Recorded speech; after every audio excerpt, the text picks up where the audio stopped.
Hello everyone, this is Dr. Supriya Singh, Department of English, Vasant Kanya Mahavidyalaya, affiliated to Banaras Hindu University. I welcome you to the lecture 1 of week 2 of my course Understanding Deconstruction, a Critical Approach. In the previous week, we have dealt with the idea of deconstruction and we have also differentiated it with the theory of structuralism and how it paved the way towards post-structuralism. We have also discussed the notions of Ferdinand de Saussure as a structuralist and how his assumptions played significantly in order to develop the idea of deconstruction. The discussion then further moved to Claude Lévi-Strauss's mythical interpretation, how he applied the approach of structuralist upon myths, and how Derrida developed to discard his idea of binary opposition. We also dealt with Roland Barthes, who was significant in playing as a bridge between the two, that is, structuralism and post-structuralism. And this way, we find out how Derrida took mostly from Roland Barthes also. Now, in this particular week, we would be discussing with early life of Jacques Derrida that played significantly in developing the idea of identity and how he laid emphasis upon seeing the other side, that is, the underprivileged side, the unprivileged side. So this way, his early life is significant in the development of his philosophical ideas. So we would be discussing Derrida's early life as well as we would be talking about the philosophical terms, the major key ideas that he has developed in his seminal works like Speech and Phenomena, like Writing and Difference, and of Grammatology. So let us proceed with this. Now, we see that Derrida was born in Algeria to a Sephardic Jewish family on 15th of July 1930 and he died on 9th October in the year 2004. He was a French Algerian philosopher who developed the philosophy of deconstruction to utilize it in his number of texts and which was further developed through close readings of the linguistics of Ferdinand de Saussure and the phenomenology of Husserl as well as critics like Heidegger. He is one of the major figures associated with post-structuralism and postmodern philosophy, and he also led these theories to develop. He completed his master's degree in philosophy on Edmund Husserl and received a grant for studies at Harvard University. He spent the year 1956 and 57 reading James Joyce's Ulysses at the Widener Library. Now, coming to his early life, we find that his early phase was a complex interplay of assimilation and identity that shaped his revolutionary philosophical ideas. His early life is a key to understand many of the themes he explored in his later philosophy, especially those surrounding identity, marginality, and belongingness. Basically, his family members were Sephardic Jews, as I have told just now, and they were originally from Toledo, Spain. They maintained Jewish customs privately, but gaining French citizenship, they also assimilated into French culture. So this way we find a mingling of Jewish culture and French culture in their personal life.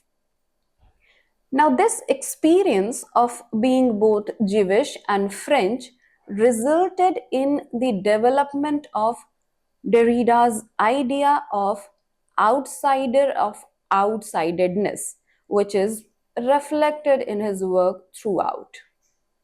However, looking into his early childhood history, we would also notice that there was a Vichy regime in France at the time that introduced anti-Jewish legislation in Algeria, leading to the establishment of Jewish schools and the loss of French citizenship for Jewish citizens.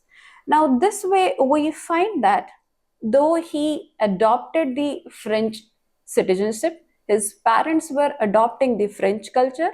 Because of the Vichy regime in France, they were discarded from the schools which were authoritatively run by French people. And therefore, as a result, Derrida was expelled from his school at the age of 10 for being Jewish. He later described this moment as a moment of deep shame, confusion, and a sense of being othered.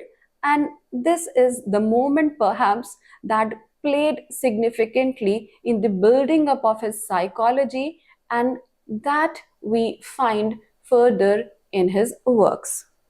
This experience left a permanent mark on his thinking, especially around exclusion, identity, and power structures. This experience emphasized the fragility and arbitrariness of the identity category and the power of external forces to define identity.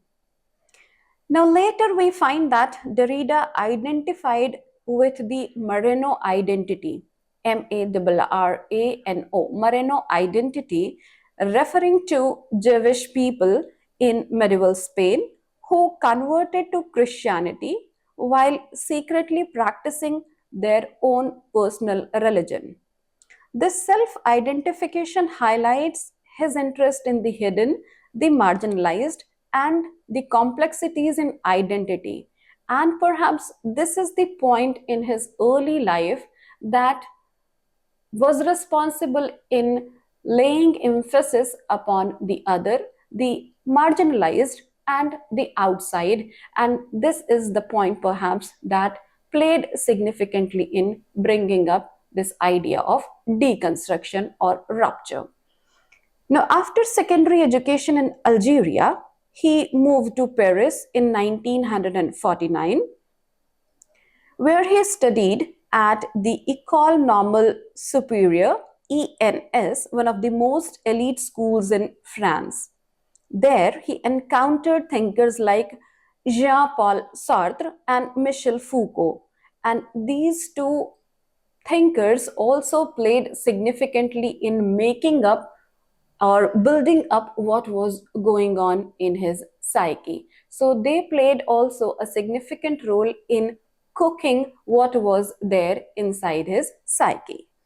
Thus, Derrida's varied experiences with identity and difference, shaped by his Jewish background, are reflected in his philosophical ideas, particularly his concept of deconstruction, which seeks to challenge fixed meanings, identity, and categories. Derrida's work thus explores the concept of undecidability in identity, suggesting that identities are not fixed or essential, but rather they are constantly in flux and influenced by context and power structures. Derrida's emphasis on the other and the importance of listening to the marginalized voices is also rooted in his experience as a member of a minority group. Since he came from a Jewish family, which greatly influenced his perspective on identity and culture, and he was from the background of Algeria, coupled with the experiences of the Second World War that shaped his views on language and meaning, and he comes up with the idea of undecided, fluid, blurring identity and emphasizing the other as the outcome of his complex identity situation. So his life can be summed up as he was culturally French, as Algeria was a colony of France. He was ethnically and religiously a Jew, as his parents were following Sephardic Jewish ideas or cultural practices. his identity was of a colonial subject because he was not fully accepted in French society. So, this way, this summing up attitude was very much visible in his works. Now, talking about his key life events, we would also see that it is not just his early childhood, it is not just the idea of identity crisis, rather, there are certain key important events that played significantly in what Derrida was. His life was marked by these events, particularly when he was in Paris and he participated in students' protests during May 1968. This experience fueled his commitment to challenge the established norms in philosophy. He participated in this protest in France, expressing concerns about the cult of spontaneity and anti unionist euphoria, which actually means resisting or breaking away from a political or national union enthusiastically. Now, this key idea of May 1968 protest in Paris revolved around challenging traditional values, government authority, and the established social order with demands for democratic and educational reforms, cultural liberation, social justice, and better working conditions. These students or group was demanding for greater autonomy and democratization within the university system, including the reopening of the Sorbonne and the release of the arrested students. So, this way, we see that they were very much like protesters who were calling for the democratization of both universities and industry, with some advocating idea of working as self management. And this protest highlighted concerns about the freedom of the media and the government's control over information. So, this way, we find that the basis of deconstruction started from here, perhaps, and this is a kind of first visible protest. Though we can say that when he approached for Maronian identity, there you will find that a kind of protest was there also, but it was a hidden sort of protest. However, it is a very visible protest here in the May 1968 when he went out in order to protest against government. Now, he expressed reservation about the cult of spontaneity and the anti unionist euphoria that he observed during the protest. The cult of spontaneity often promotes the idea that the true happiness and fulfillment can come only from spontaneity and freedom from constraints. So, this way, this cult of spontaneity emphasizes living in the moment, embracing unplanned experiences, and valuing freedom and happiness over rigid planning and structure, often seen as a modern ideal. Now, this way, this event of May 68 had a significant impact on intellectual circles, not only just of Derrida, but the whole intellectual circle in France, leading to a major outpouring of philosophical works, including those of Foucault and others. This movement acted this way as a catalyst for various social and political changes, including the growth of feminist, environmentalist, and LGBTQ activism. And this inspired radical thought in philosophy, media, and academia. Derrida's work, particularly his concept of deconstruction, emerged in the context of this intellectual ferment of the late 1960s and the early 1970s, which can be considered as a period heavily influenced by the protest of May 1968. Now, coming next to the idea of his influences and mentorship, we can see that he was basically influenced from philosophers and phenomenological critics like Husserl, Heidegger, Nietzsche, and so on. So, coming up to them, that how he influenced, how he or how these critics contributed in building up of Derrida. So, let us discuss further. Now, coming to Edmund Husserl, we find that he was the founder of phenomenology who emphasized the importance of subjective experience and consciousness to arrive at the essences or the fundamental structures of experience rather than to investigate the objective world. So, Husserl basically gave the idea how objectivity is not that important as subjectivity, which should be recognized particularly. Now, coming to Martin Heidegger, we find that he argues that human beings, or he also given a term called Dasein.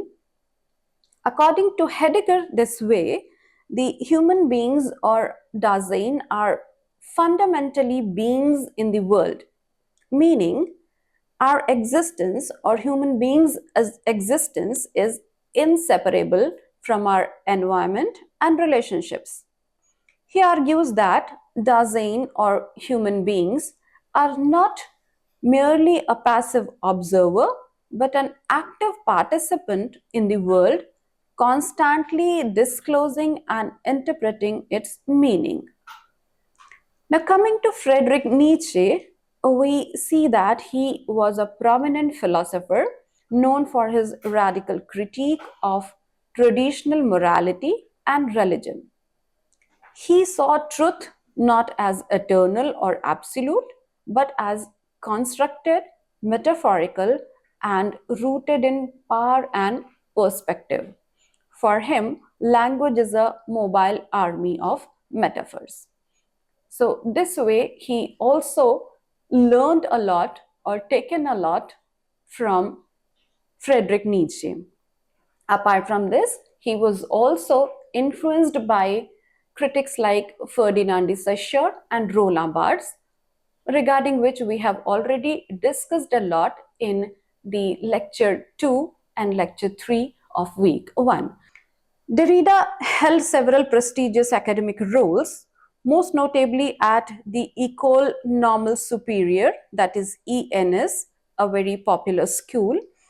His influence spread through various universities worldwide, including Yale and Harvard, where he popularized the idea of deconstruction as a critical method.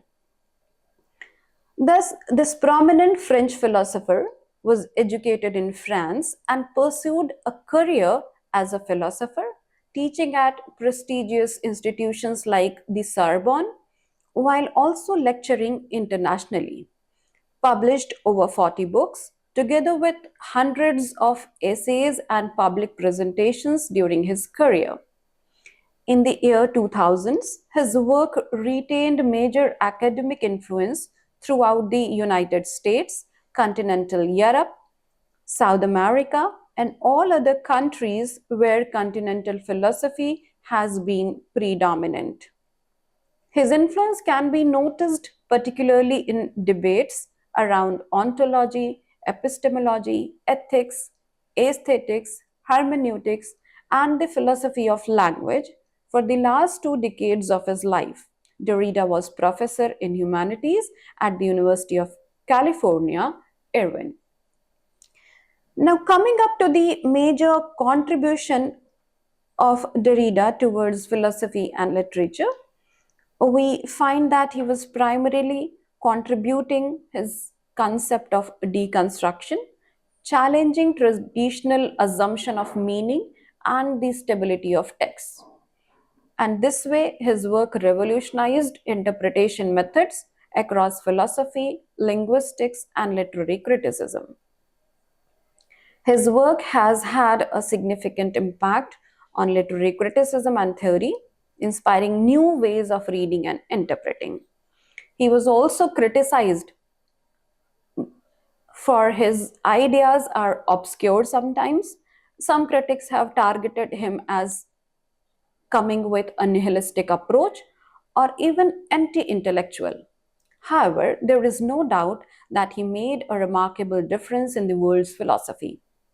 His key ideas revolved around deconstruction, challenges the stability of meaning and truth in language and philosophy, as well as emphasizes a fluidity that changed the world's philosophy, that changed the concept in further theoretical approaches. So, this way, deconstruction is a method of analyzing not just text, rather, he has given the ideas to expose the assumptions as well as it destroyed the concept of structure, revealing the unlimited possibility of exploring meanings not only in language but in other philosophies also. Now, coming to the later years, we find that he was globally recognized and his legacy endures through the ongoing discourse in philosophy, literary theory, and cultural studies. And regarding this, the very significant essay that we should remember is Structure, Sign, and Play in the Discourse of the Human Sciences. This particular essay was meant to deliver in a symposium in Johns Hopkins University in the year 1966, where we find that he was about to speak upon structuralism, but he came out to extend the idea without cancelling structuralism. He extended the idea of structuralism and he came to deliver a new idea. He came up with his new concept of deconstruction, paving way towards post structuralism. It was a lecture which further was published in the year 1967 as Chapter 10 of Writing and Difference. Although presented at a conference intended to popularize structuralism, the lecture is widely cited as the starting point for post structuralism in the United States.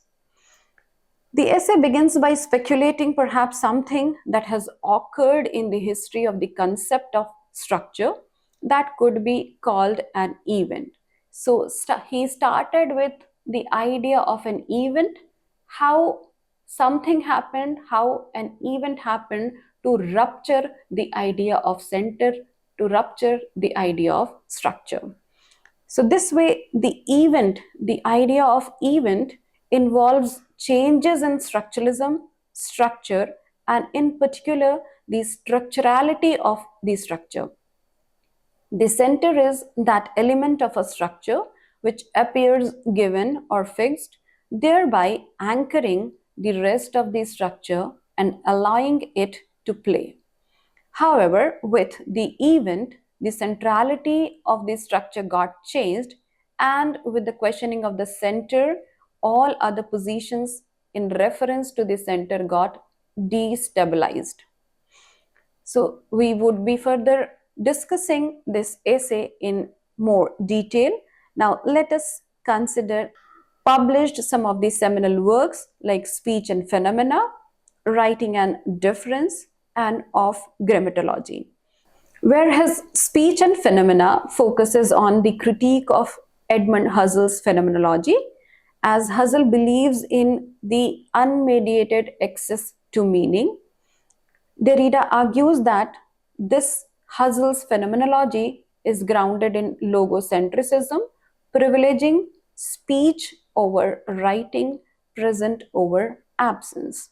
And similar approach is there in Writing and Difference, which is a collection of essays that apply deconstruction to various fields like literature, philosophy, psychoanalysis, anthropology, and so on.